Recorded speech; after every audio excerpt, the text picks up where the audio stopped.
Om Shanti. Good morning. आज 24शे October 2025 मुरलीते बाबा बोलছেন, মিঠে মিঠে বাচ্চে, বাবা এসেছেন তোমাদের ঘরের পথ বলে দিতে। তোমরা আত্ম অভিমানী হয়ে থাকলে এই পথ অতি সহজেই দেখতে পাবে। আজকের মুরলির প্রশ্ন, সঙ্গমে এমন কোন নলেজ পেয়ে থাকো যার জন্য সত্যযুগের দেবতাদের মোহজিদ বলা হয়? উত্তর, সঙ্গমে বাবা তোমাদের অমর কথা শুনিয়ে অমর আত্মা সম্পর্কে নলেজ দিয়েছেন। তোমরা জ্ঞান প্রাপ্ত করেছ। এটা অবিনাশী পূর্ব নির্ধারিত ড্রামা। প্রত্যেক আত্মাই নিজের নিজের পার্ট প্লে করছে।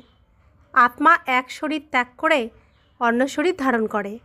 এখানে কান্নাকাটি করার কোনো প্রয়োজন নেই।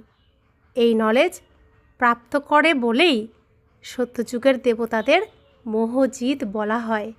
ওখানে মৃত্যুর কোনো ব্যাপার নেই। খুশির সাথে পুরানো শরীর ত্যাগ করে নতুন শরীর ধারণ করে। ওম শান্তি।